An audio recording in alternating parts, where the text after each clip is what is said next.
Reddit dit to do and welcome into more important issues. It is Wednesday, January 8th. Feeling good on Rocky Top right now. I am, at least. I think most people are. You got a nice road win last night in basketball. I know it's not over the best team, but at some point you got to win. And you saw a couple guys play better that haven't played well. And then obviously with the football news. We'll see tomorrow. I think tomorrow is going to determine how truly good we feel. What's Trey Smith doing? I don't think anybody will blame him if he decides to. No, I think there's kind of a mutual respect for whatever his decision is tomorrow. Oh yeah, absolutely. Honestly, I kind of would rather him go. It's going to be interesting though. I think you see some of the guys coming on this team. You add Cade Mays. I assume if he's coming to Tennessee, he thinks he has a good chance of getting eligible immediately. Well, I shouldn't say that because his brother is just a freshman. I would say playing with his brother is a large part of his decision to come to Tennessee. It's a great day on Rocky Top. Mixed with his dad. There was no bad news today. Does that kind of make you worry for the last couple hours? Tomorrow. Tomorrow means the bad news rolls in. I don't know who we're losing or who's going to threaten to assault the school or anything like that. But Pruitt has he kind of has that mantra that if something bad happens, he usually counters it with a good thing. So maybe there's some bad news, but there's also going to be some good news. So, have we had any bad news for this week? I don't think bad so. news? Yeah, I didn't think so. It's I don't know if Pruitt's. I don't know how good he is at looking forward especially when you watch the listen to, I guess, the Jeremy Banks tape. So don't know how good he is at. Don't know how good he is at expecting that kind of stuff. He's going to have to take some lessons from Phil Fulmer in that department for sure. Yep. Because at least when the bad news hit, they were already bailed out of jail, so that's good. We are going to talk about some football news. There's been some shifting in the coaching the coaching ranks at Tennessee. We'll talk about that and maybe potentially some more coaching moves. We will also talk about Trey Smith and Cade Mays. About some earlier enrollees that have arrived on campus. We will talk basketball. Talk about that win over Missouri last night, as well as the South Carolina game on Saturday. That's a 1 p.m. tip-off in Thompson-Boling Arena. Plan to be there, no matter what Jimmy Hom says.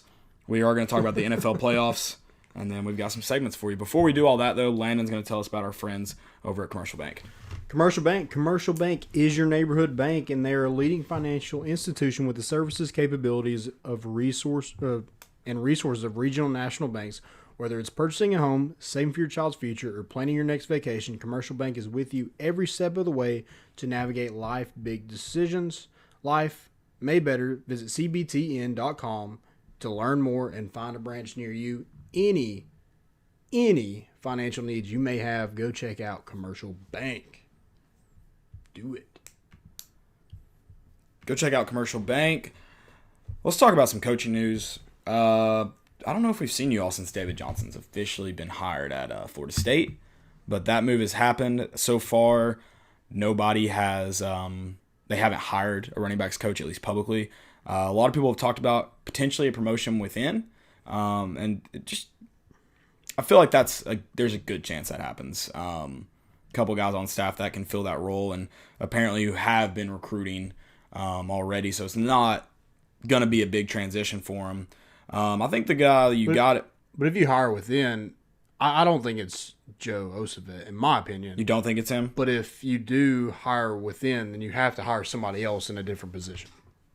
So I feel like somebody is getting hired. So you don't think a guy like Joe Ossovet, who's been quality control the past couple of years, and who apparently has been really crucial on the recruiting trail and helping get some guys locked down, you don't think he has potential to promote? I just don't see that. I feel like this is I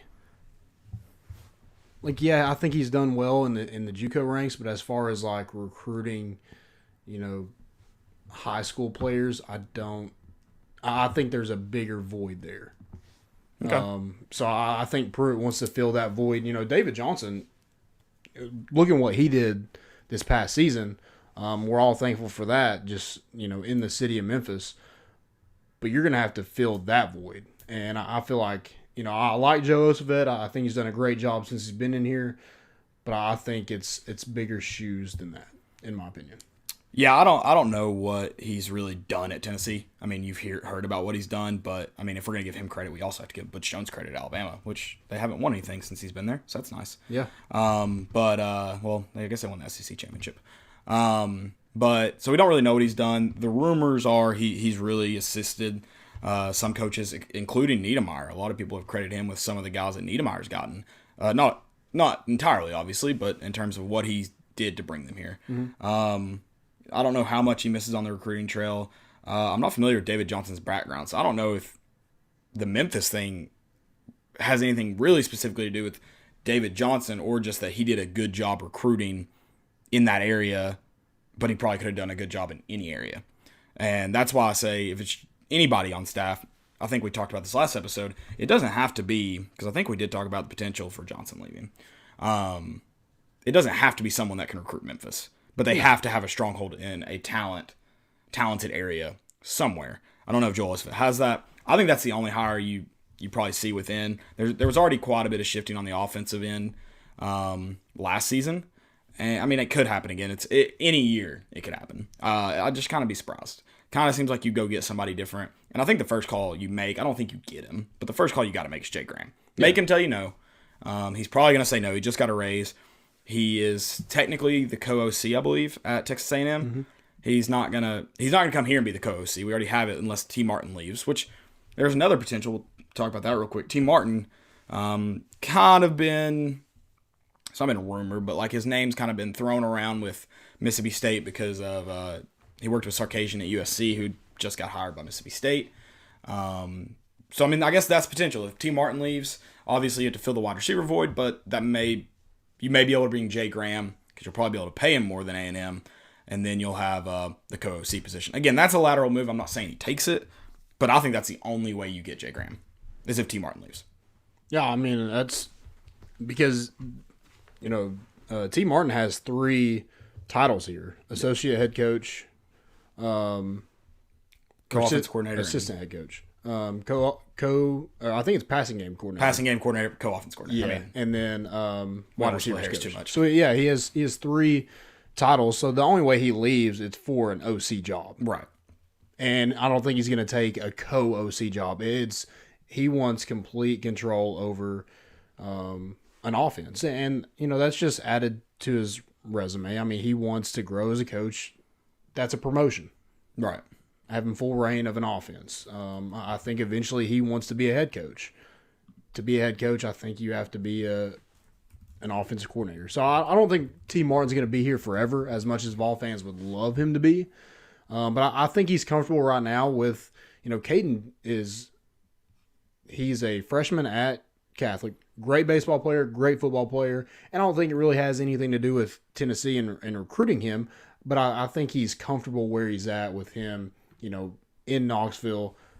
I just think the Mississippi State and Starkville, that's... Well, and I'll say this, his name's been kind of like stuck to Sarkisian just because of their USC connection, but that's a terrible hire for Sarkisian to bring in a bunch of old guys from his last staff that did poorly at USC. That makes absolutely no sense. Yeah. So that... And what's Sarkisian done? Oh, I mean, he's not... I mean, a lot of people have not been very impressed in anywhere he's been in the last couple of years, but... So I think I'd that's... rather have Joe Moorhead than... I would rather have Joe Moorhead than Steve Sarkisian. Yeah. But as long, if an SEC team's gonna be worse than us, that's also fine with me. Yeah.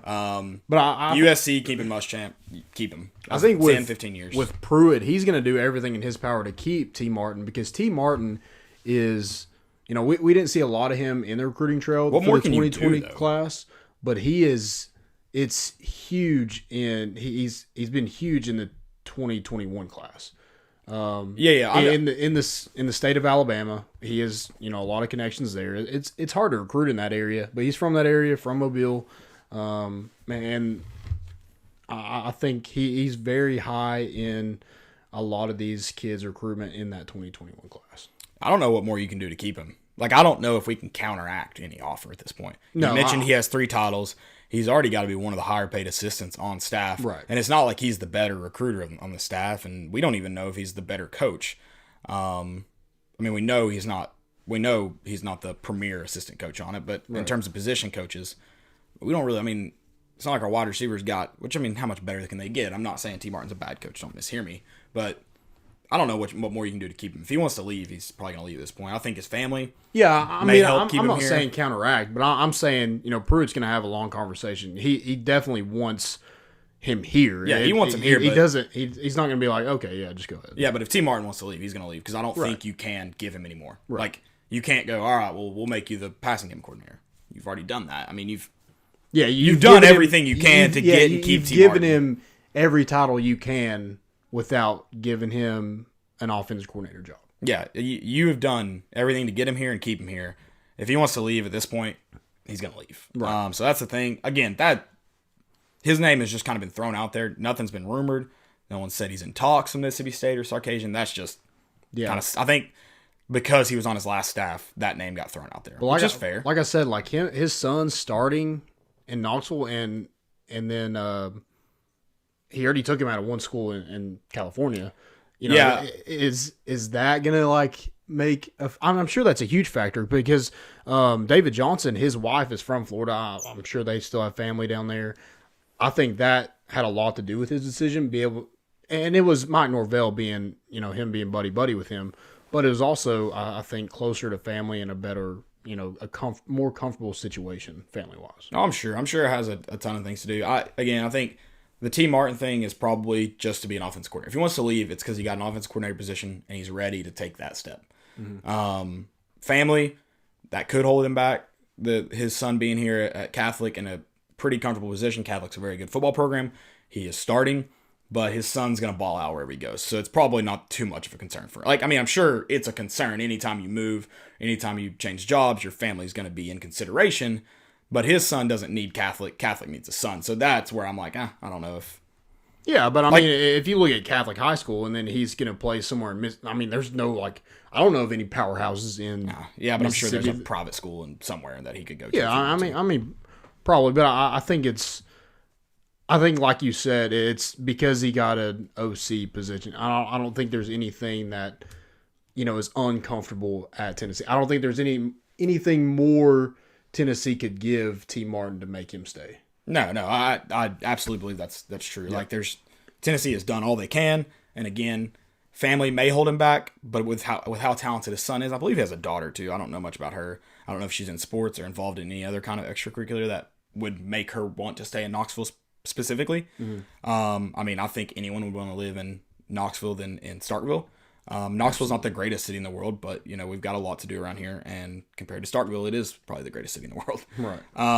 But I don't know much about her. But like I said, with him, yes, his son's going to be considered, but he could go down to Mississippi State. I don't know much about Mississippi high school baseball, but assuming Mississippi baseball, college baseball, I'm going to assume it's also better baseball than Tennessee. I don't know that for sure.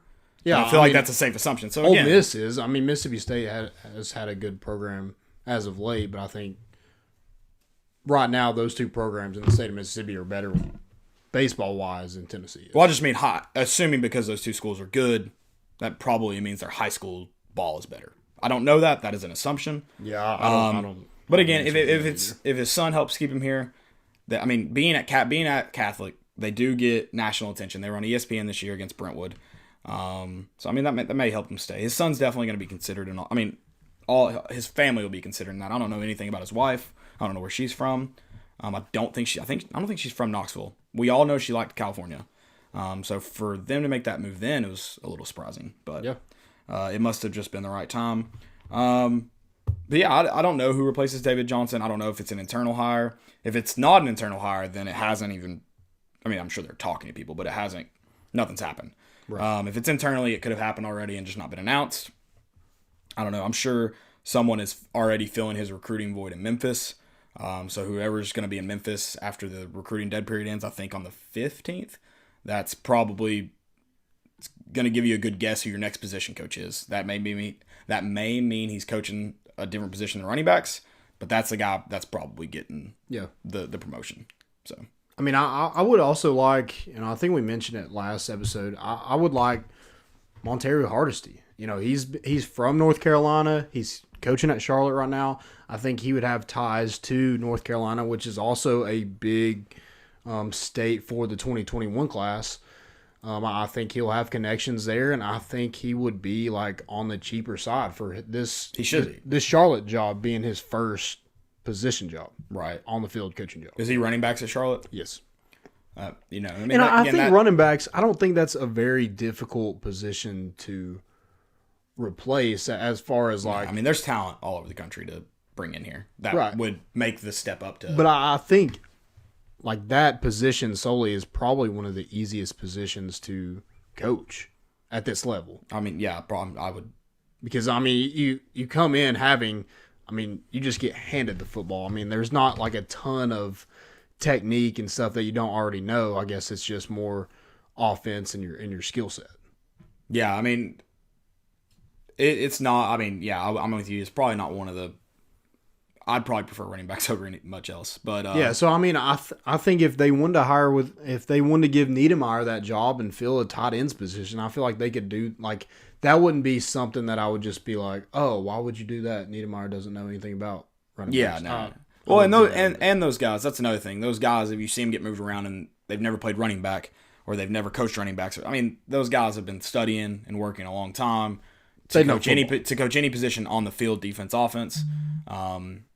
I actually was listening to Bill Belichick talk about how if he gets a new guy on his staff, he'll put him on the opposite side of the ball. So if for Josh McDaniels, he was on the defensive side of the ball his first 4 years. He's like, I want guys to work the opposite side of the ball than they're comfortable on. I want them to get comfortable there, and then I'm going to move them back, and they're going to know more about the defense than they ever have. And so a lot of these guys have done not necessarily that specifically, but if a guy gets flipped from the defensive side of the ball, I'm sure they have faith that he can perform with the running backs or with wherever it gets moved to. With the tight ends, if Niedermeyer gets moved to running back, I mean, whatever. I mean, the moral of all this is like with assistant coaches, they move around like crazy. Yeah. I mean, there's going to be somebody every year who's not on that staff. Yeah. But I think to have a good staff, you have to have those core guys that are kind of that stability. I mean, look at Nick Saban. Yeah. He has to replace a whole coaching staff just about every year. Just about every year, and it makes it very difficult. And thankfully, he's a control freak, so it's right for him, thankfully.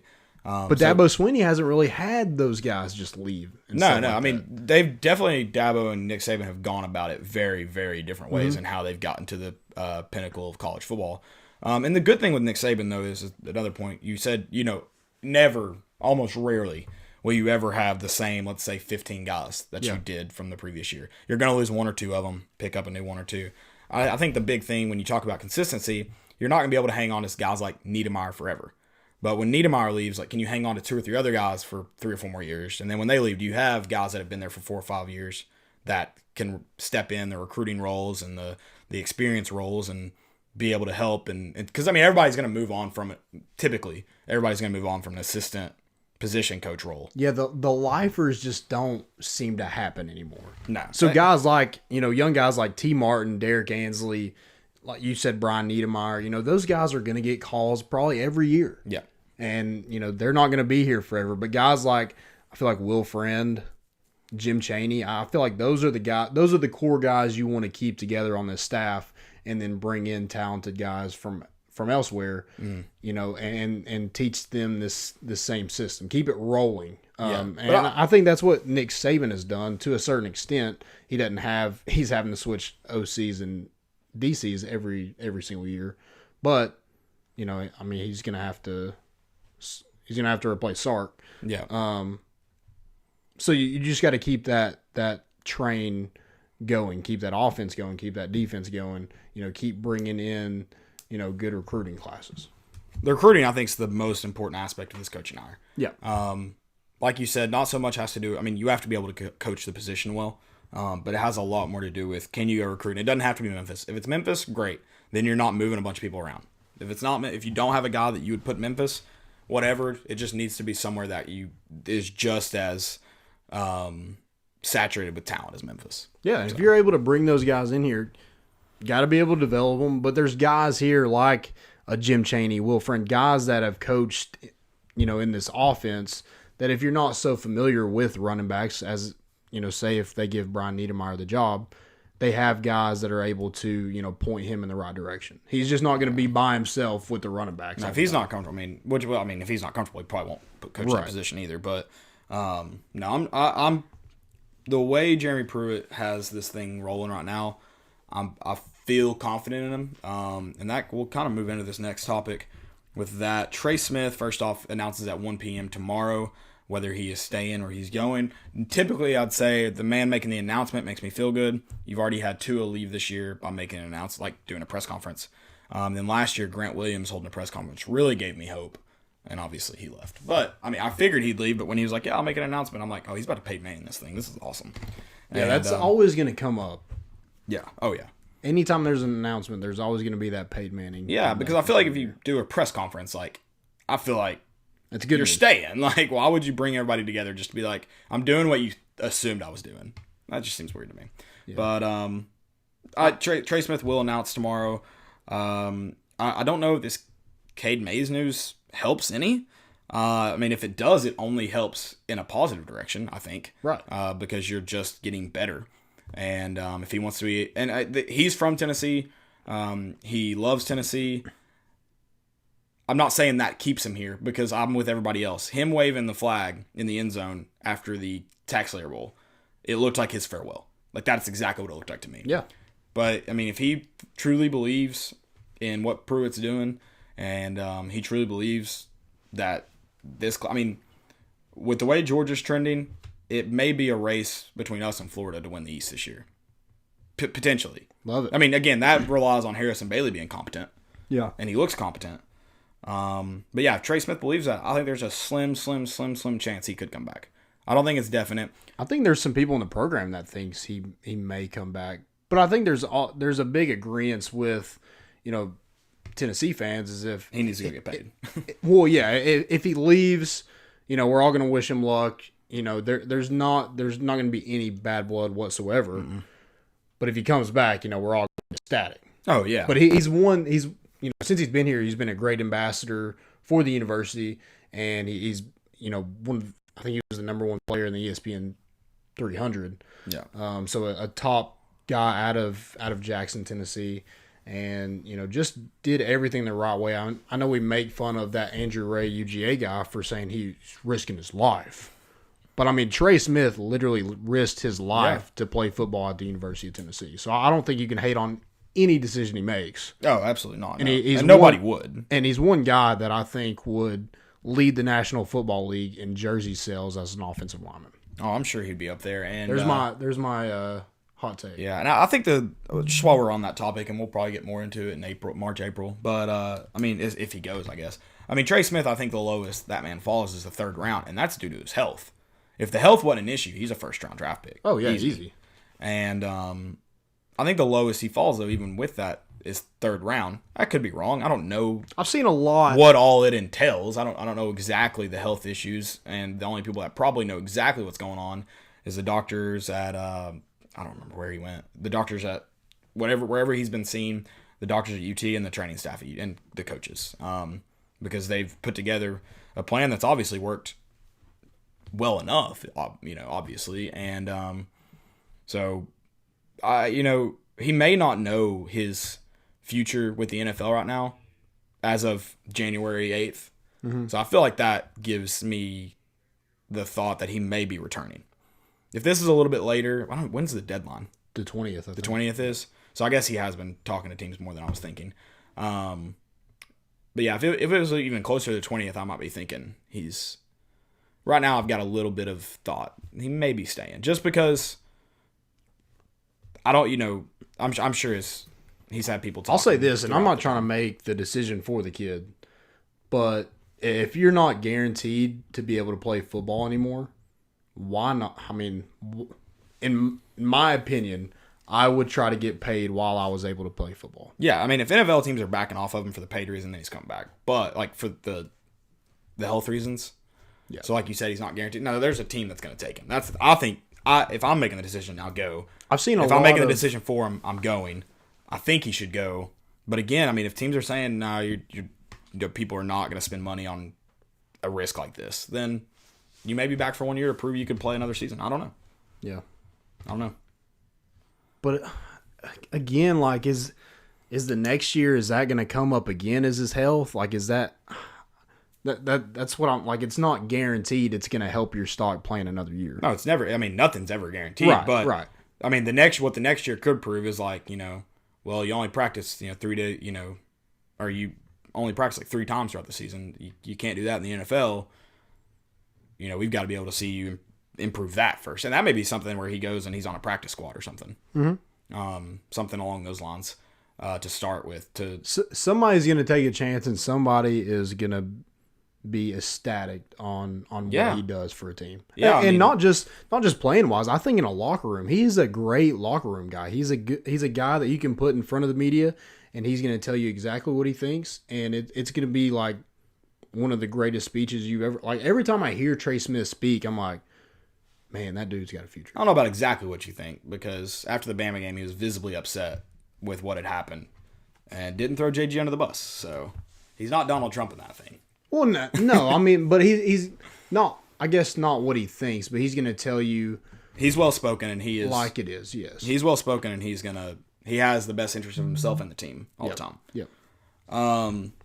Cade Mays, though, coming in August. Are you still mad at him about the video? No, not at all. There's grown men mad at him about the video. I'm like, okay, guys, first off, you've already forgiven Jeremy Banks for saying he was going to shoot a cop and hit a woman. And you forgave Bryce Thompson for allegedly saying he would shoot up the school. I feel like you should be able to forgive Cade Mays for saying F Tennessee. Yeah. And he was doing it 99% sure for retweets. And his dad probably beat him for it. So, like, I think we can forgive him. Yeah. I have no proof that his dad did that. I'm just joking.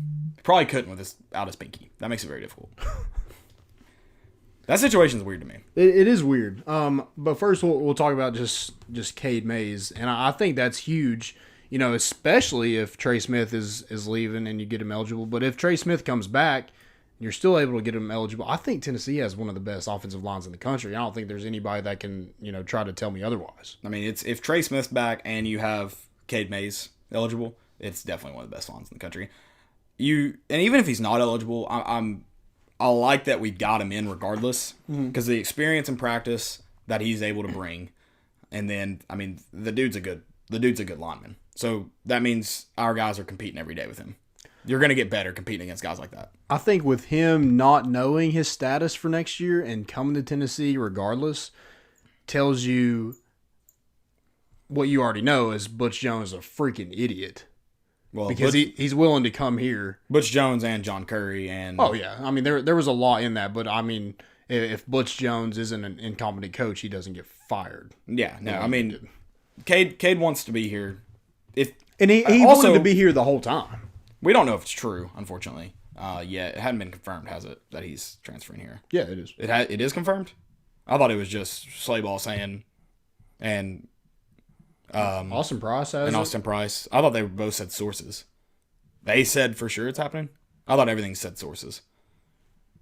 I don't think anything's been confirmed. The ESPN guy said he was transferring to Tennessee too. Right, but he said sources are telling him in the article. Yeah, I mean, I guess we haven't seen him on campus. We've seen his brother, so he's on campus. But whatever, yeah, he's coming to Tennessee. He's not. I guess with all this coming out, they would be put to rest if it wasn't true.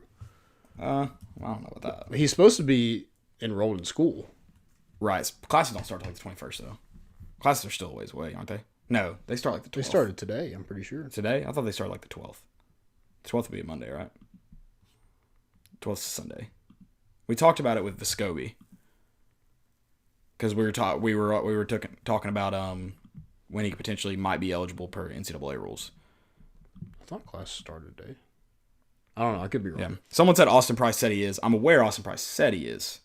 I would like to say Austin Price is always right, but he's not. I mean, he is. I'm all in agreement with saying he probably is going to come here. I just meant it wasn't confirmed yet. That's all I meant. We haven't seen him on campus yet. Yeah. Let's see here. I'm trying to go through the ESPN article real quick. Yeah. Also, Kevin Mays is suing UGA, the UGA Athletic Association, and the chair manufacturer. Yeah, whoever that is. That's a wild story. I don't understand exactly what happened. Like, I get that a chair but it said a chair and I guess folded up And it was in between a column. I don't really understand that. That's and a column. Wild. Yeah, that's weird. I don't understand that either. But does it help? I don't know. I don't know the whole story, so I'm not gonna say does it help. But it looks like so. Schleybal's article says Georgia sophomore offensive lineman Cade Mays has entered the NCAA transfer portal and plans to transfer to Tennessee. Sources told ESPN. Let me look up when classes start. But he also has till the end of January or whatever that deadline is to. Yeah, he could still go to the. Like he doesn't have to enroll tomorrow to be in school this semester. That's what I mean. But yeah, so I mean Cade Mays is a huge addition whether he is eligible this year or not.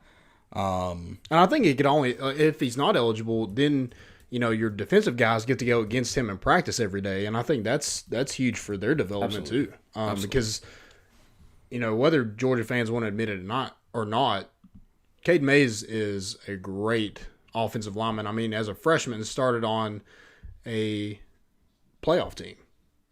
Yeah. And started 11 games, and then this year's, or I guess he didn't start in 11 games. I think he started in 7. He started in 11, but played in all 14. His freshman year, he started in. Oh, okay. Sorry. Started in 7, I think, and played in 11. Okay. Yeah, this year he played in all 14 games on one of the best offensive lines in the country. And started that bowl game when Andrew Thomas was declaring for the NFL draft. I think Georgia's in a weird place anyway. I think Sam Pittman leaving has kind of put them in a little bit of a bind. They didn't really have I guess you don't really know how to replace such a talent as Sam Pittman, but they kind of were, scattering. Yeah, and it doesn't help that you had other offensive linemen that are on campus right now transfer. Mm-hmm. That's never good in terms of trying to get guys. Yeah, recruiting, you're just like, what's going on there? It's going to scare away some recruits. And then you've had that issue with the number one running back. What's his name? Zach Evans. The issue with that where they actually released him from his NOI. It's just it's been kind of one of those things at Georgia where like everything's hit at once and made it a ton more difficult for them to not only recruit but also keep guys here, especially guys who had their position coach leave this year, who is the only. Well, they came for Chaney and Pittman, and they're both gone now. Yeah. So, but I think him coming here definitely tells you he wanted to be here the whole time. It was just a bad situation when he was committing or he was about to sign to a school. Right. So classes did start today. I didn't look up the deadline to enroll. Yeah.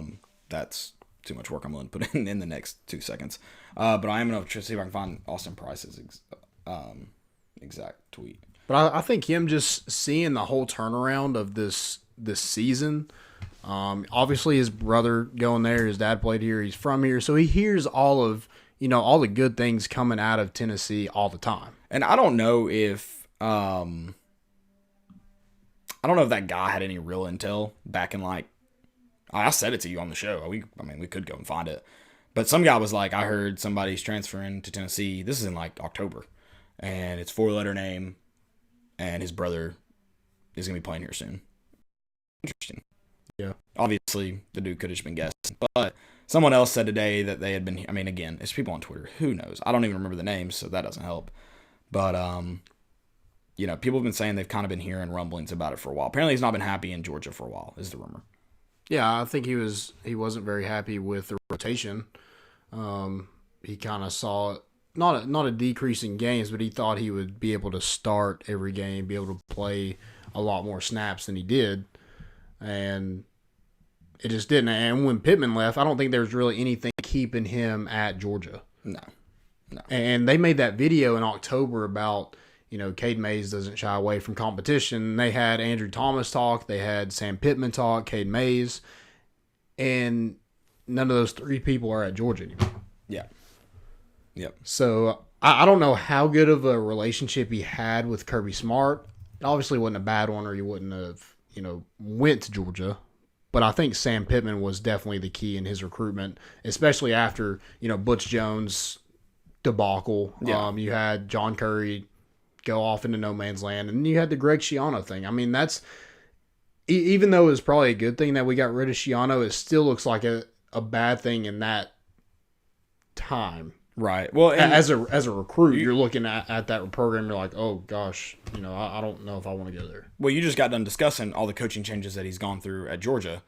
So I mean, what's the common theme here, and why he's leaving Georgia, and why he decided not to commit to Tennessee? Yeah, coaching changes. So I mean that's the common theme. So I mean, if Jeremy Pruitt probably would have had this job, if we would have hired Jeremy Pruitt right off the rip, as soon as we fired Bush Jones, or if he doesn't enroll early, or if there's not an early signing period, right, then you might have a chance. Yeah, then he's probably a Tennessee Vol. Because the first time Fulmer did go in, Fulmer went home with Cade Mays before the hire was done. That was before Jeremy Pruitt was on campus, and that was, I mean, like 10 days from national. Like that was really close to early signing day. Yeah, so I mean that's hard on a kid to just kind of put all his faith in a guy he probably just met. Yeah, I'm trying to. For some reason, Austin Prost didn't write an article. He made a video, so I'll just have to watch that later. I don't know if he's confirmed it. I hadn't seen. I saw him tweet it, but I didn't see it. I have watched the video. Oh, did he so say apparently he posted that video was filmed yesterday, and he knew about it, and then posted it today. Okay, gotcha. But when the news actually broke, yes. Did he say confirmed? He said that he's supposed to be on campus. Why would he not break the news? Interesting. Let's see here. I guess maybe I know he talks to Cooper and Cade, so maybe, yeah. Oh, I mean, but I wouldn't. Maybe it's if Cade had announced it, I would understand. Maybe it's like from Cade didn't announce it. He hadn't changed anything yet. He did. I guess he took UGA football out of his bio, but he still has his picture up, and it still says Athens, Georgia, as his location. So if we're looking into that, he's a Vol. He's all Vol. I mean, I hope you're right, but you've been a Vol fan long enough. You should know until it's confirmed. Until the man's on campus. Even when the man's on campus, you still don't know. Looking at you, JJ Peterson. Yeah.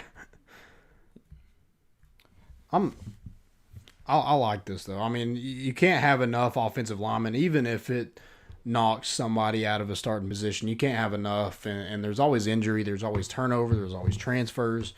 Guys leaving early. So I think this is a huge get for Tennessee, and I think it will be good for Cooper's development. I think it'll be good for Cade Mays and that whole family that they are officially reunited. And if it wasn't for an incompetent coach, Cade would have been here to start with.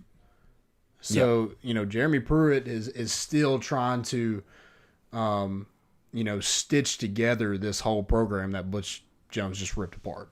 Oh, yeah. No, I mean, it's getting there. At first, you got to get the talent. And obviously, if Cade Mays is coming to Tennessee, the talent is getting better. Yep. I mean, everybody was asking me, like, should we be concerned about this recruiting class? Like, it's gonna finish higher than it is when it was sitting at 20. And we're looking Cade Mays wouldn't leave Georgia if he didn't think. Because Andrew Thomas is leaving next year, and he's starting for him in the bowl game. He was going to start this year. But I feel like him coming here, it just says a lot about where this program is headed. No, absolutely. I mean, absolutely. The talent. We're still fixing the talent issue, but it's getting there. But yeah, like watch out Florida, watch out Georgia, watch out. Who else is decent? Nobody else is decent. It's just those two teams and us. I mean, we've got to beat Florida 2 years in a row before I believe we can do anything. I guess we still have this year because we didn't beat them last year, so that gives me hope. Yeah. If we beat them this year, I'm terrified of 2021. I'll tell you that. We haven't beat them 2 years in a row in a long time. They're at home this year too. They are at home this year. We got to go to Georgia, so that's going to be a wild reunion. What's his name? For Cade Mays. What's his name is going to rush for 200 yards and throw for 300 against us, though. Who? That'll be fun. The Florida quarterback. Yeah, no. The dude that's probably going to start Emory this year. Jones? Yeah, Emory Jones. The dude that looked better than Trask in the back half of the season. A lot better than Trask. Do you think he plays over him? He looked better than him in the back half of the season. They just love Trask. Like, he started every game after that. Even if Emory Jones is playing good, he start. It's probably. I mean, I don't know what Dan Mullen. Like, I don't know. I don't follow it enough. I just know every game I watched that they played in the back half of the season. Yeah. Emory Jones' arm looked far better than it did earlier in the season. And I would say that's what put Trask in over him to begin with. Yeah, so kind of leads us in our next thing, early enrollees. Like we mentioned, Cooper Mays is an early enrollee at Knoxville Catholic. Harrison Bailey is on campus officially. That is confirmed in his Rainbow Crocs. Yeah, that one was confirmed. We got a picture the video the day of. Yeah. Not the day after. The day of. Dominic Bailey is on campus, and quarterback Jimmy Holiday That quarterback room is going to be, interesting to see come the spring. Like who emerges, who do you think starts come? I wouldn't say, because I think Harrison Bailey probably starts. Maybe not game one, but I think earlier than. If Harrison Bailey doesn't start game one, I'm raising some red flags. I'll tell you that right now. I'm asking questions. You have to. Yeah. I mean, so everything you've seen, he's far and away better than Jarrett Garantano. So who's behind Harrison Bailey? If you think he's a starter, who do you think's behind JG. him? If he's on campus, JG. If he's not, probably Maurer. I see a lot of. This team loves Brian Maurer. Yeah. They're like, but if JG's on campus, for Darrell Taylor, a guy like Darrell Taylor, who is, a guy that you don't want to be like on his bad side whatsoever. But a guy like that's, giving praise to a freshman quarterback, I feel like that's wild. Brian Maurer played his butt off this year. That's why everybody likes him. But if JG's on campus, he's probably going to be the backup. Yeah. And it probably more. I don't disagree. It probably more has to do with age than anything else. Like, it could be one of those things that if Harrison Bailey were to go down, it could be another quarterback in after that.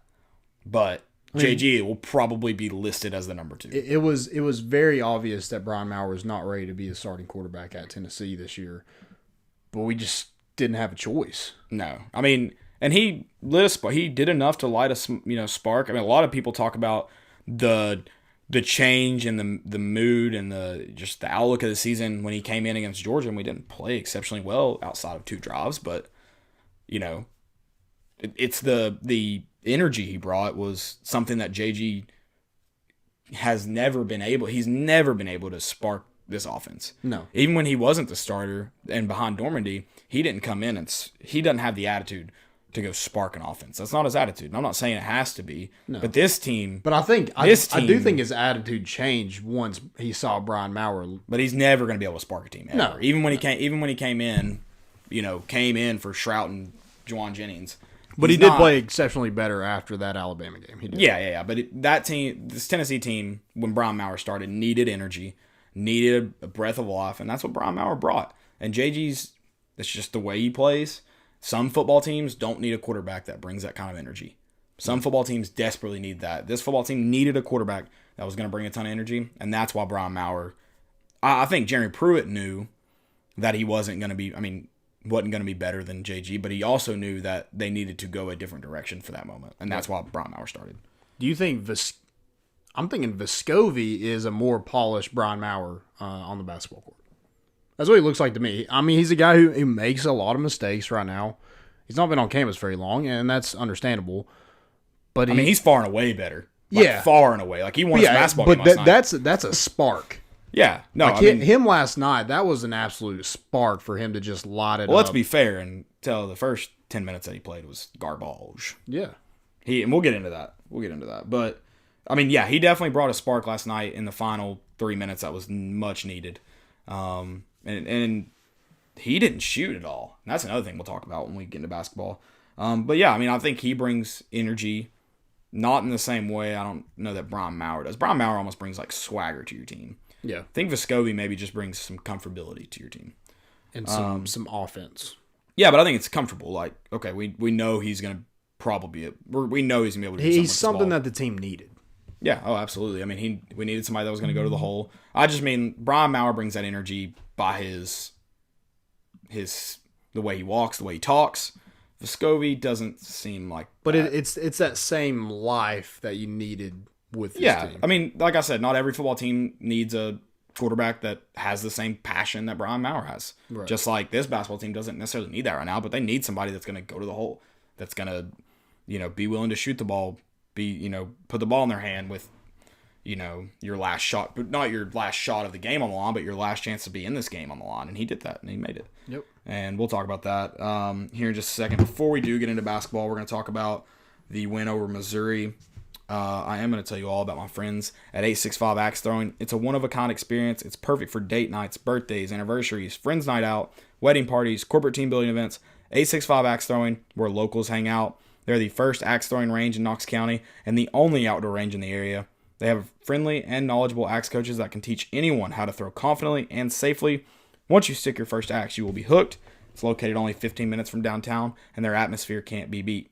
Throw axes, play cornhole, tabletop checkers, mega Jenga, or just hang out by the fire. They are family-friendly farm fun. Guys, go check them out over at 865 Axe Throwing. Thursdays right now, they got $30 Thursdays.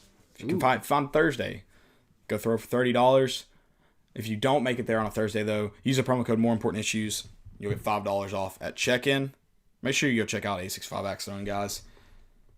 Conzo Martin, even when he's going against Tennessee, he seems to almost let us down. God, it's so boring watching his basketball.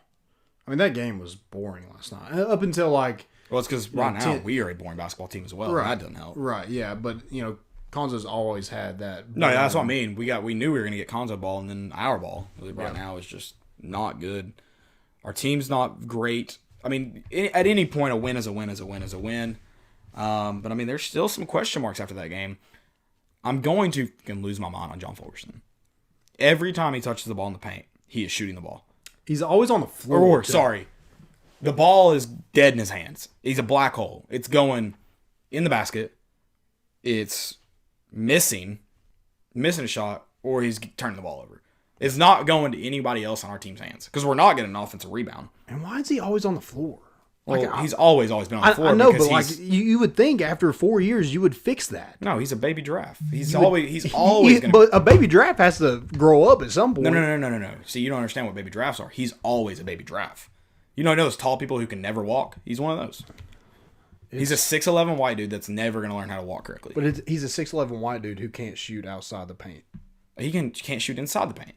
Well, yeah, but also, if he's going to go to the basket every time he gets the ball inside the paint, he's got to at least flash like he's going to shoot an outside jump shot. Every time the ball comes to him at the top of the key, he couldn't tell you where the basket was in that sequence. He has no clue. No. That's one of the things that kills us when you look at what we do on the perimeter. We have guys that refuse to even look at going to the hole. How does a post player like John Fulkerson have 5 turnovers? Because he's not a post player or a wing. He's not a basketball player. He helped us a lot early on in the year. He's able to create turnovers. He has not done that lately. I mean, he has not gotten any better since his freshman year. Okay, I don't know about that. He's gotten a lot better. Well, he was better his freshman year. He was like one of the best players on our team. 6 games. But he's not gotten any better. If you compare to his first 6 games this year to his first 6 games freshman year, probably the same player, maybe a little bit better. Actually, I'd say he's a lot better. A lot better? I guarantee he scored a lot more points. I mean, duh. Well, he scored a lot more points. But he's playing a lot more. Created a lot more turnovers. I mean, what do you mean by playing better? Yeah, I think he's impacted the game more. I don't think he's gotten that much better at basketball. I mean, not that much better, but he's better than he was freshman year. Not that much. Not in my opinion. Well, I think he's improved drastically He's improved since his freshman year. I mean, especially with the way he's impacted the fact of the matter is he's a role player that's having a start. Yeah, absolutely. It doesn't help that he's in not the greatest situations for him. He shouldn't be playing 35 minutes a game. No. Ever. On any team. So, I mean, that kills him. He did make his free throws last night. He did have more rebounds than he has in the past 2 games. 6? Yeah. Which is not... I mean, that's a guy you need in double digit. Josiah James had 7. So Josiah James is our leading rebounder. He's a guard. And, when Vescovi's not on the court, he's our primary ball handler. That's not good. That Vescovi's our primary ball handler? No, that your primary ball handler is also leading the team in rebounds. Yeah. I thought it was good to have Jordan Bowden, get some confidence back. No, that's your biggest thing. Seeing the ball go in the net. No, that's huge. That's your biggest thing right now, I think, for this team. If John Fulkerson can play well, this team's going to... I'm looking up his stats. If Jordan Bowden can play well, this team's going to play really well. Now, I mean, if John Fulkerson plays well, I think this team will play good, but... I mean, he's had some good games, but he's also had games where he just, disappears. So, I mean, like I said, you can't have a forward having 5 turnovers. There's something not right. No, he turns. That's what I'm saying. Every time he every time he gets the ball inside. And just Tennessee, period. 21 turnovers. How does that even happen? How many travels? How many illegal screens did we have? Okay. And some of that was on the officials, but some of it is on Tennessee too. We need to talk we're about, just not aggressive. We need to talk about what the hell a walk is.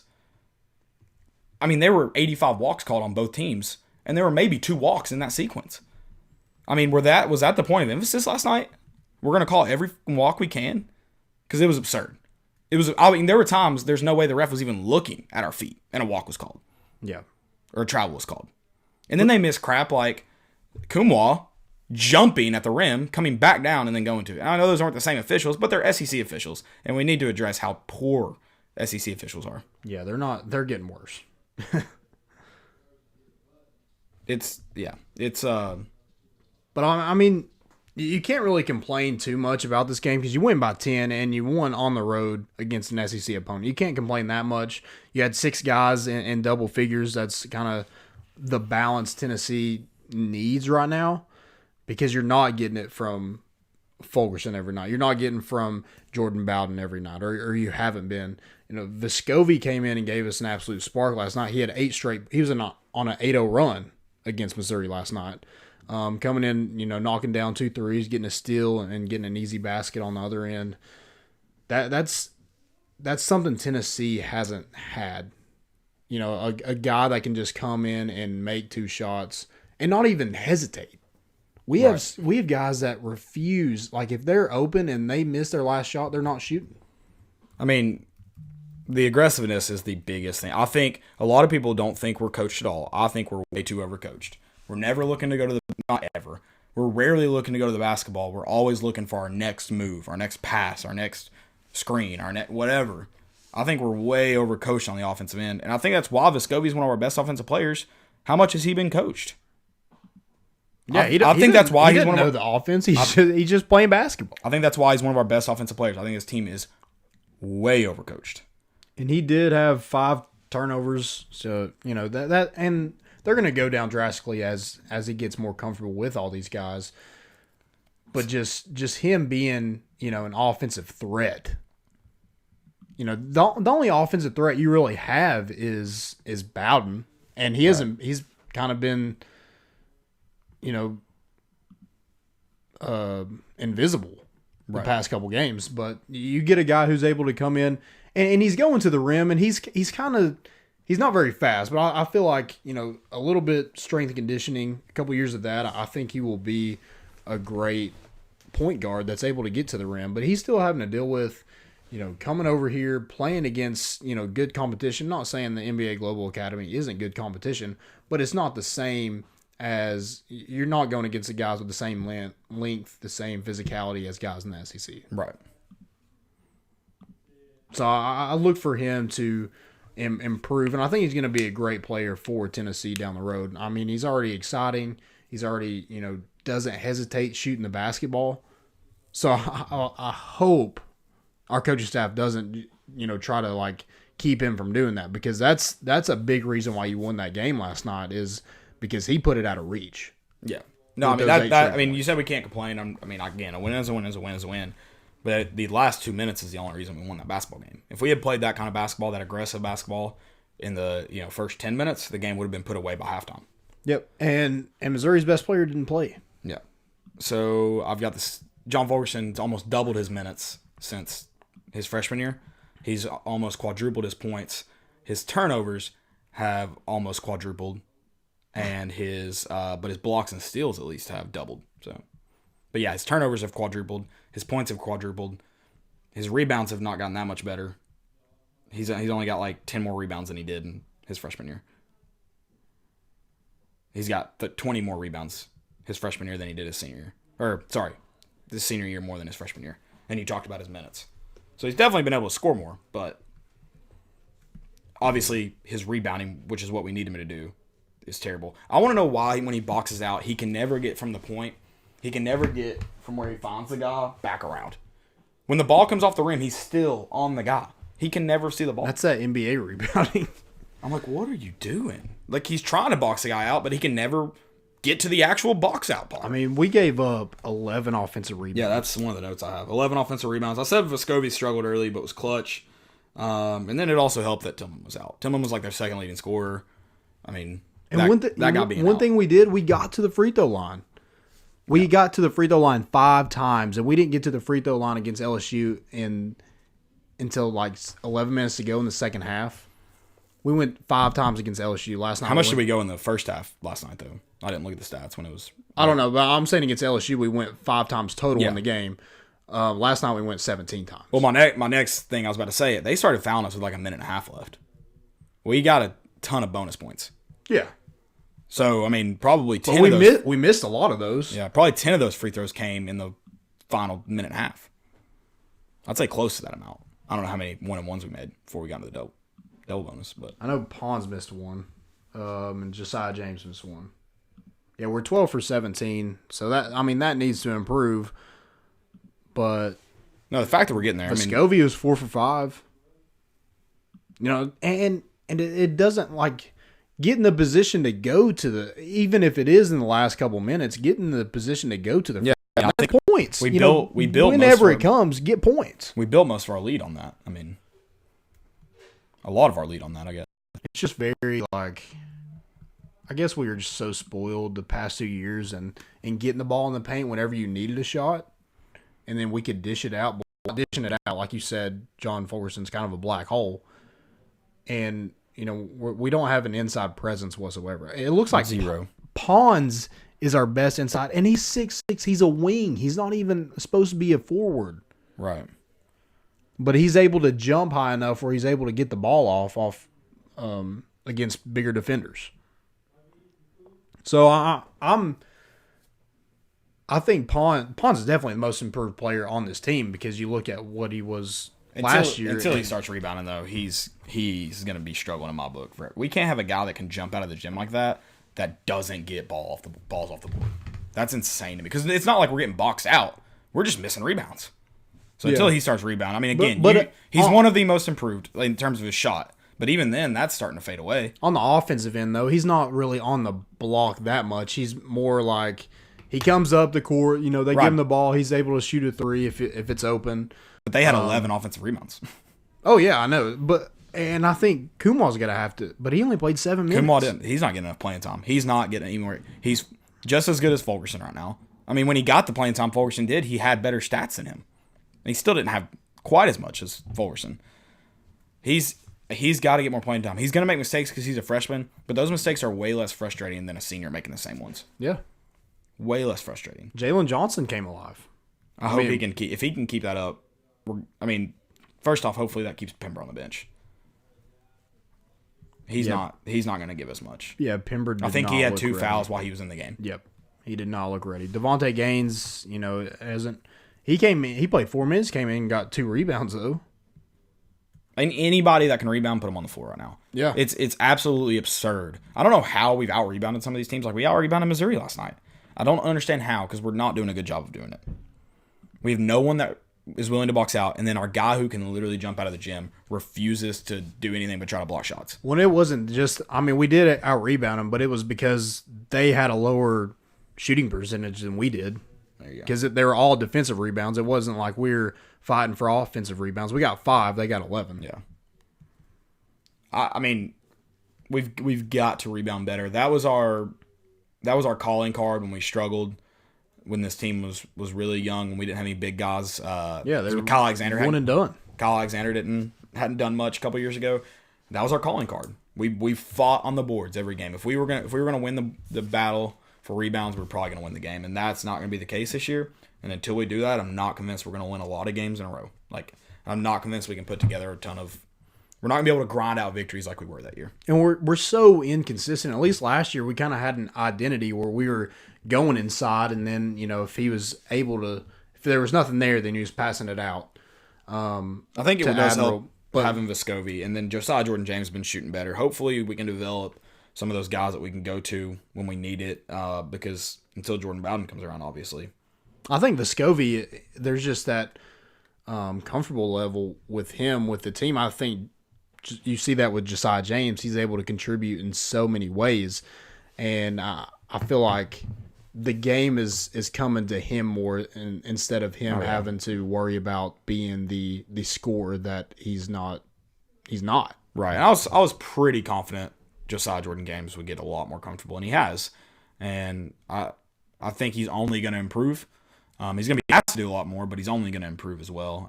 Yeah, he might make some mistakes. He had 4 turnovers. I mean, we had a ton of turnovers together last night. Yeah, I think 2 or 3 of those were walks. Yeah, Vescovi had 5. 2 or 3 of his were walks, and then James had 4. Though obviously we've got to cut those down. You did get the win, but we got to cut those down. And then they've got, Josiah Jordan-James is finding a way to impact it with assists. Vescovi did against LSU. He's got to be a guy that distributes a little bit better than he did last night. So. What do you think about the scuffle with Vescovi? First off, if the refs are way quicker on their whistle like they should have been, it doesn't get called. Vescovi got fouled. The dude did not get all ball. That's not a jump. Probably should have been a jump ball because it was tied up for a second. Then it should have never gone to Missouri. And then Vescovi fouled the absolute crap out of him. And they wait on the whistle, and that's what gets that guy that flagrant. Now, I'm not saying the guy should have thrown the ball at him. But also, I don't think he was throwing the ball at Vescovi. I think he was trying to get it to go out of bounds off Vescovi. Because I don't think the guy deserved the flagrant. But what I liked, after the whole thing happened, Josiah James and Jalen Johnson go and protect their player. A guy that they met, 10 days ago? Yeah, something like that. No, they met 10 days ago and coming to, not his rescue, but they were coming to back him up. Be a teammate. Yeah, have his back. I think and for all you young guys who think you immediately have to fight, they also did not fight. They just broke it up. Yeah. Let's be clear about that, too. Yeah, but they ensured that, hey, you can't do that to my teammate. Yeah. That scuffle was all on the referees, though. If you're better on your whistle, they're bad. They're bad at their job, and they let that happen. That's plain and a lot of that is because they're freaking part-time. Just have officials that you pay year-round. I feel like you get a lot better referees if you do that. But you have guys that I'd be willing to see some of this money in terms of conference, how the conference divvies it up. Because some of this money going away from the programs to go to referees. Yeah, put some of the beer sales to better officials. Jesus. Yeah. I mean, if you're reffing on, Saturday afternoons in football, Saturday nights in basketball, and you're missing more than like 5 calls a game, you should not be allowed to do your job. And I get there's a ref shortage or whatever, but you've got to find it blows my mind how poor officials can be at their jobs and keep it. It absolutely baffles me. And it's like stuff they're missing right in front of their face. And that's on the SEC. Oh, yeah. No, it's 100% on the SEC. It's on the NCAA and on the SEC both, who, first off, they don't know the rules anyways of any sport they participate in. But whatever. It's very frustrating to watch some of these. I mean, I'm with everybody in terms of everybody that's been saying, they need to answer to media after games that players have to. Absolutely. If you miss several calls, you should have to tell us why. Or tell the people why. You should have to tell everyone why you did that. When you make a mistake in your job, you have to answer to your boss. Yeah. And these guys, they say they review them and suspend them, but they don't suspend them without pay. They send them to a worse game. How's that fair to that other team? Yeah. I don't get it. I don't understand it at all. And I'll always have a problem with it until they fix it. Let's preview the USC game let's go ahead and preview the USC game, though. It's this Saturday at 1 p.m. in Thompson-Boling Arena. South Carolina comes in at 8-6 overall, 0-1 in conference play. They took a pretty tough beating last night to Florida, who's a pretty quality team. So it's not like Florida is ranked, aren't they? Or did they fall out after that loss to FSU? Yeah, I think they fell out. No, so they're not ranked. They're 10-4. Okay, they've got a couple tough losses. Florida does, but they did get the win over South Carolina to open. I think it was opening conference play for them. But this South Carolina team's just not very impressive. They're not good. No, they're not very good. This should be a game we win. It depends really how much we can score. I guess. I mean, that's big though. If we can create a lead and kind of go off that, I think the trouble with it is if you can't stop them, especially if you can't stop AJ Lawson. I think we let AJ Lawson score a lot last year, didn't we? Yeah, I remember him being a pretty decent player for them last year. So I think we let him score quite a bit. So that's a big deal for them. They don't have Silva. That's good. Yeah. They do have a big man from I don't know. He's foreign. I can't remember where he's from now. Somewhere, but he's about 6'11", and he's averaging right at 10, 11 points a game. How many rebounds though? That's what worries Not me. many. He's only got 6, which is good. But at the same time, they're probably playing teams with more of a post presence than us. So Right. he'll probably have 15. But let's look at these Saturday. losses. Bradley, Wichita State, Northern Iowa, Houston, Stetson, Florida. That's They've got an ugly loss. They do have that win over number 9 UVA, which is probably maybe something that keeps them, if they can do better in conference play, it may keep them alive in the that's wild. whatchamacallit, the NCAA tournament. They got a tough schedule ahead. They got us, they got Kentucky, Texas A&M, and then Auburn. He's from Estonia. Ooh. Malik. There's no way it's Kotzar, but that's how it's spelled. Who knows how it's pronounced? Yeah, he's. Sorry, what were you saying though before that? I was just saying they got a tough slate in the SEC. They have Tennessee, Kentucky, Texas A&M, and Auburn after us. They'll be 0-5 to start conference play. Yeah, probably.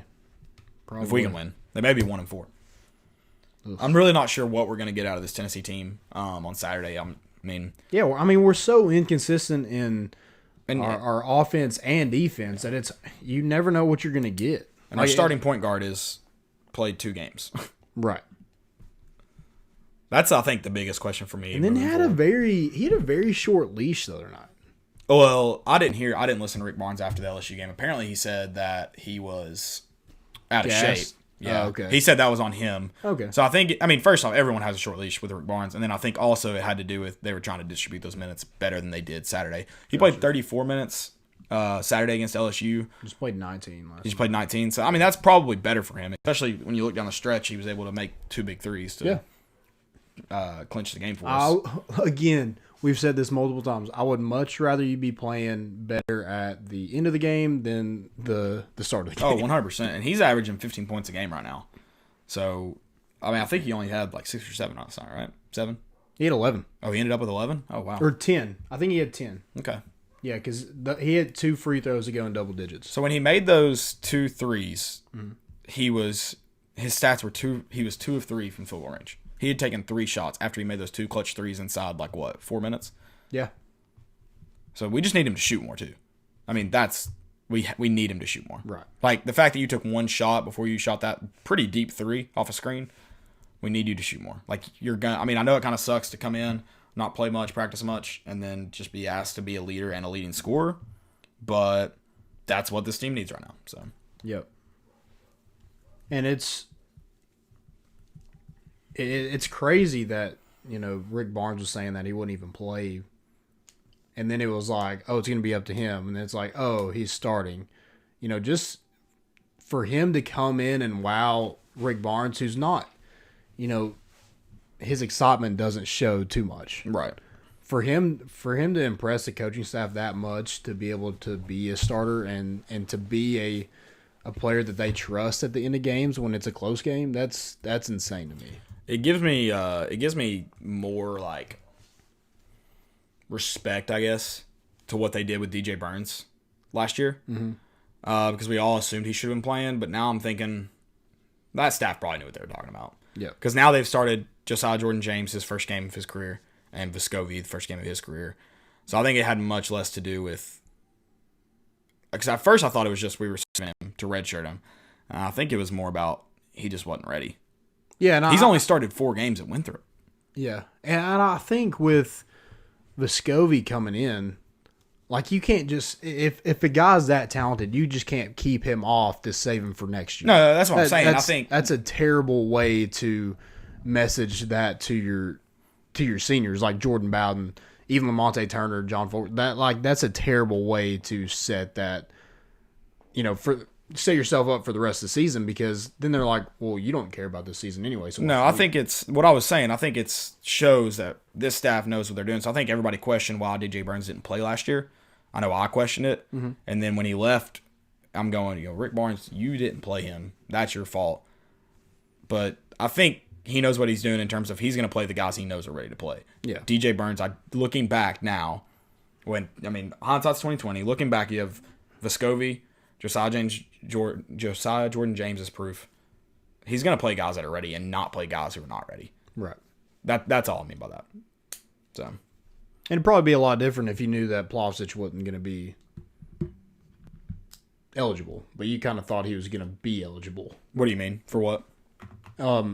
And just like maybe not trying to keep DJ Burns. Well, I think the DJ Burns departure was more about off the court stuff. I don't think it had to do with playing time, from what I understand. Yeah, that's true. I don't think that's. But what about then? Derek Walker probably was. Derek Walker probably stays. Yeah. Yeah. If you know Plavsic isn't going to be eligible, especially since Zach Kent left. Yeah. Which I don't. Everyone's like mad that Zach Kent's leaving, but you were also mad that he was playing. So I'm very confused by some of your all stances on that.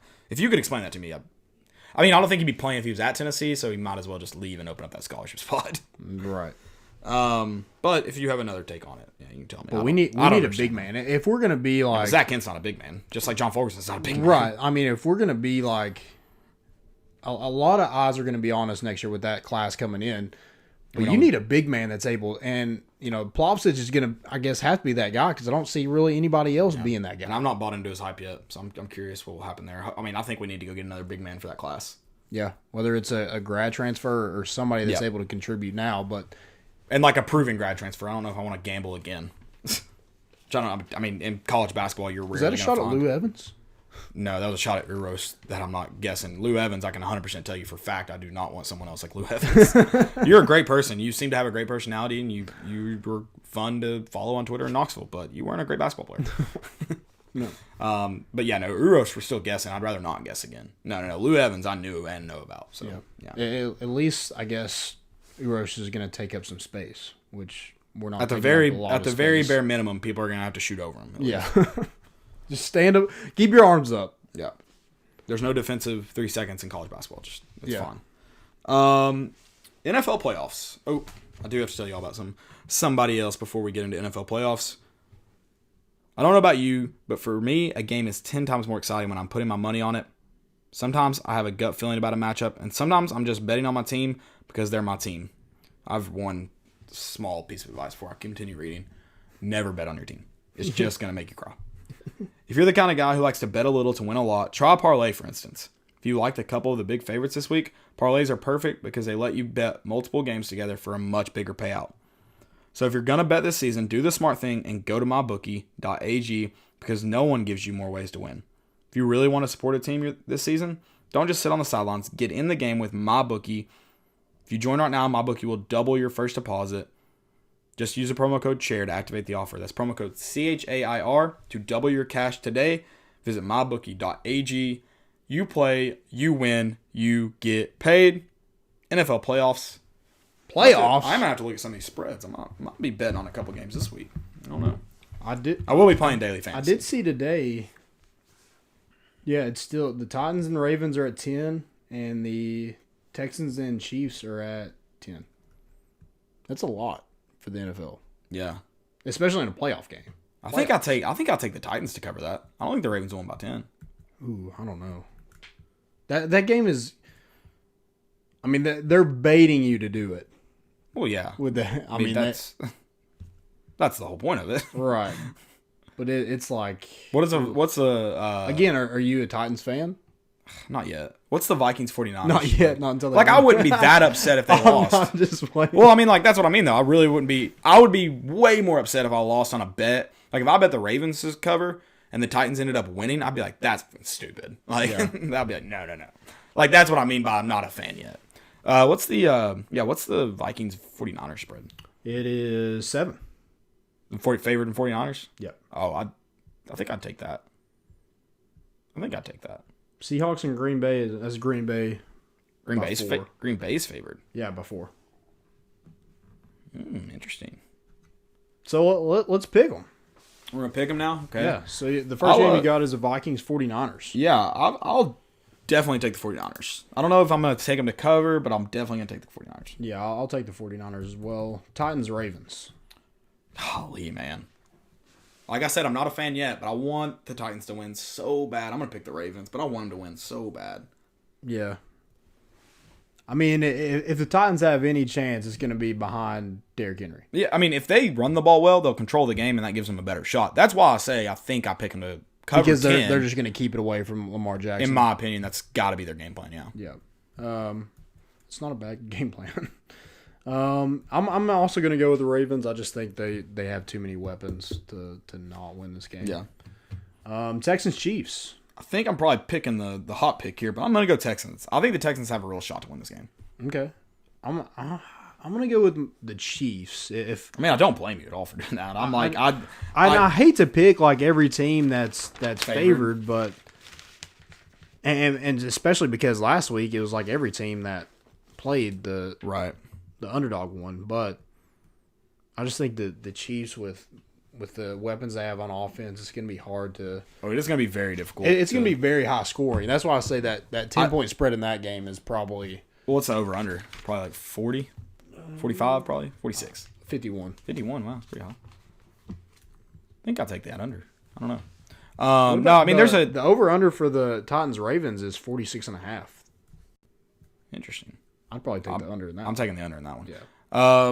So but I like that the Texans got J.J. Watt in before this game. Yeah. Like I like that this is not his first game back. He had a sack too. Yeah. Oh, also, well, I'll talk about that in a second. But let's pick this last game. Seahawks at Packers. I'm taking the Seahawks, man. I want to go bet on the Seahawks to cover. I do. I'm gonna go Seahawks as well. Just I think I like Russell Wilson. Do the Packers have the defense? I mean, that's what it's on right now. Yeah, right? yeah. It's got to be. Just the Seahawks have been here before. Aaron Rodgers is going to score. Yeah, I just think the Seahawks have been in this situation way too many times for me not to pick them. Yeah. Also an update. We both got the Lending Tree Bowl right. Yeah. So we are now. I'm 22-13, and you're 23-11. Okay. And I can't come back because we both picked LSU in the championship, but. I feel like those are pretty good records. Yeah, it's not bad. I don't know what everybody else's bowl record has been, but I might check that real quick and see like what the highest on ESPN is. Oh, it's got to be like insane. Yeah, I mean, I'm sure someone missed like 4 games or something, if that. So, JumboTron. We're going to do, I guess, the biggest breakout players for the 2020 season. Expected breakout players. Oh, I thought we were looking back. My bad. Oh, sorry. No, you're good. That's fine. That works for me. So, I guess I'll go first since you're kind of thinking. I think number one, it has to be Eric Gray, just with the 2 games he had, the MVP of the Tyler Bowl, the record-setting game against Vanderbilt. You have to say Eric Gray is your workhorse next year at the running back position. Right. And somebody, if you do have inconsistent quarterback play, which it's either going to be a true freshman or JG, who is very turnover prone. Right. So it's you're probably going to get some inconsistent quarterback plays. So where do you rely on that? You rely on that big fat offensive line that you have, and run that ball with the dynamic Eric Gray. 100%. See, I'm gonna think on this a little bit.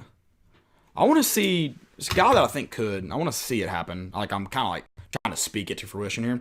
Darrell Middleton, a guy that had a couple good games this year, and then hopefully next year with a little bit more of a defensive line rotation, maybe keep some fresher, and maybe able to make some plays. He had a couple good games this year. I just want to see it carry over. Mm-hmm. And I think Pruitt's like. I mean, you look at guys like Nigel Warrior. Like people are improving every year. I don't think it's like, good your freshman year and sophomore slump. Which Darrell Middleton will be a senior. Will he be a senior? Or was he a 1-year transfer? Will he be a junior?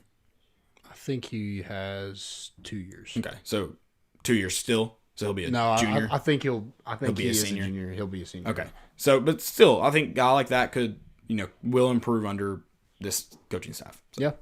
I like that one. My next one is going to be Alontae Taylor. He kind of dealt with, the BYU game was tough. It's over. Move on. And then he kind of got replaced with Kenneth George and kind of took that place back later on in the season. So I look for him. I like his athleticism. I like that he's, a bigger, taller corner. Mm-hmm. So, the dude is a freak athlete. So I want to see him kind of utilize his athleticism and be that lockdown corner that we need. I like it. Because I think him and Bryce Thompson, I think they have the opportunity to be a very good duo. Yeah. In the SEC. But it just comes with, I feel like Bryce Thompson is definitely our best corner. But if you're having Alontae Taylor, that opens up so much more for pass rushers, so much more for turnovers if you're able to have 2 lockdown corners on both sides. Absolutely. It definitely helps a ton. My next one is Josh Palmer. Okay. And this is a guy who had, again, a couple good games this year, but obviously he was not the number 1 target. He probably was number 3. You could probably argue number 4 if you consider that we like to throw the running backs out of the backfield. Maybe you could even argue 5. You might throw Dominic Wood-Anderson might have had more targets than him this year. I haven't looked at it. So he's probably that 3 or 4 guy. And he definitely played his best football at the end of the season. Yeah, the Missouri game in the Tax Slayer Bowl. And the 2 guys in front of him are gone. So he's going to be asked to do a little bit more. There is talent coming in to kind of relieve that, and then there's talent that was either redshirted or just didn't get as much playing time this year. So he's not like he's going to be the only guy, but this is his chance. He'll probably be the number 1 guy. His chance to get the majority of the targets and have a breakout season. And it's wild to see him, be a senior because he's been starting since he was a freshman. Yeah. You remember that Florida game when he dropped one in the end zone. Like he's had a kind of up and down career, and we saw or we heard a lot about him in the spring and in fall camp. Thinking he could be the number 1 guy. Like he was Right. He was that good and that dominant. But I guess it just comes to the quarterback and who he was more comfortable with, and it looked like it was definitely Juwan Jennings, and then probably after that was Marquez Callaway. But yeah, I do like how I do want to see Josh Palmer be the guy Right. next year. My next one would be D'Angelo Gibbs. Mm-hmm. He's eligible. I'm sure he's hungry. He's tired of being just a practice player. He hasn't played wide receiver at the college level. He's been a DB at Georgia. But from what I hear, that he is every bit of what we wanted him to be when he got on campus. Hopefully that's true. Is he playing defensive back or wide receiver? Wide receiver. Okay. He will be a wide receiver, and like you said, there's guys leaving. Those 2 spots are open. Yeah. Josh Palmer's got 1 locked down. There's 2 spots open. Do the freshmen come in, or is it D'Angelo Gibbs who's able to take one of those and make the most out of it? I'd say another guy you'll probably see potentially day 1 starter, and it's because of his speed, is Jalen Hyatt. Oh yeah, that's probably the only guy right now I could say like confidently probably be a day 1 starter. Yeah, him and Jimmy Callaway. I mean, they're both blazing speed. Yeah, I did not know Josh Palmer was I probably did know it. I just forgot. Josh Palmer was a leading receiver against Indiana. I probably did know that. I just he had 6 forgotten. receptions, right? Yeah. Yep. I'd probably just forgotten. All right, my last guy is probably like a dark horse candidate because I don't really know. I know one way he'll impact the game. I don't know the others. But that's Quavarius Crouch. I think he's going to get the ball in those heavy goal line situations more now after the Indiana game. I think we probably score against Alabama if we hand the ball to him. Even if he's met at the line of scrimmage, I'm pretty confident he moves the guy backwards with a 6-yard head start. But that's a guy I think could impact both on the defensive side of the ball, but I think special teams too. He's going to have the opportunity to still make an impact. But yeah, I want to see, mainly I'll say that, I think he could end the year with several rushing touchdowns. We talked about our issues in the Tennessee's issues in the red zone. Can he help alleviate some of those by being a wrecking ball in the red zone within 10 yards? Hopefully. I think you should use him more. And it's not just a red zone package. I mean, yeah, obviously you use it more in the red zone, but it can also be a short down yardage package that we haven't used. And I think with Juwan Jennings gone, I don't know how good he is with the ball necessarily in his hand there, but I mean, maybe that's a guy you look at running like a beast package. Yeah. I would love that. That was one of my favorite packages Tennessee ever ran, was when A.J. Johnson got the ball. But yeah, I mean, Crouch is going to be used in a number of ways, whether it's a pass rusher, a linebacker, middle linebacker, or a running back. He's going to be utilized in a lot of different ways, and I think he can impact the game in so many ways, is why he would be up there on my list as well. Tennessee we did have some questions, so we'll get to that real quick. So TWA, always with the questions. Love the man. So your thoughts on the Cade Mays thing, and if he does transfer to Tennessee, would it be possible that he might get immediate eligibility with his position coach leaving? I'm sure they're going to push every button they can to try to get him eligible. Oh, and I think the question was, do you think he could get eligible? I think anytime you move closer to home, that helps your chances. Brian Rice had a good tweet about it. I can go find that real quick, but essentially alluded to, if his dad is suing the University of Georgia, there's a chance they won't allow him near the University of Georgia. That should only help his chances. Again, if that's the case, that should only help his chances. I think you're like sitting in like the 50-50 spot of him being eligible. And I feel like right now, we don't even know if it's official yet. So with the very little we know, I feel like that's good. It's a good shot. Yeah. I mean, you're definitely going to try everything. But with the NCAA being so inconsistent throughout this whole thing, you're never going to know 100%. No. So we'll know when we know. Yeah. And then Big Orange Pruitt, a man. He said, what's Cade's status on eligibility when he transfers? He will have to sit. They'll file an appeal. It'll have to get approved. If it is approved, then obviously he will be eligible. But apparently he's going to be enrolled in school this spring, and he will be at practice. So he's going to be a part of the football program. But time will only tell if and when he's eligible. If it's as cut and dry as some of these people are making it out to be, he could be eligible tomorrow. Yeah. Stupidity's an epidemic. Stupidity. I'm going to have to go with my man Brett Kendrick. Cold takes exposed. Say what you want about Coach Jones, but we didn't lose to these trash baby Big Ten schools. Well, neither does Pruitt. Yeah.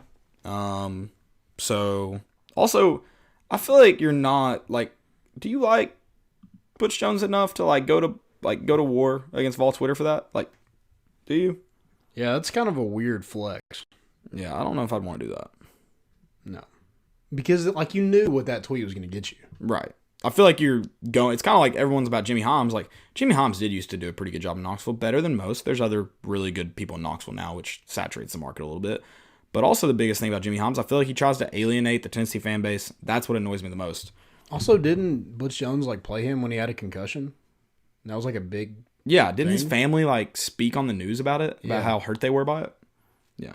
That's kind of strange. Who knows? That's I will go ahead and jump in because I mentioned Jimmy Holmes, my next one. Where'd it go? I'll read mine. Yeah, go ahead and read yours. So, Craig Gordon said, cannot wait till this has-been coach is gone. Tennessee might win a marquee game once he does. It's a picture of Phil Fulmer. So he's saying Fulmer's coming back?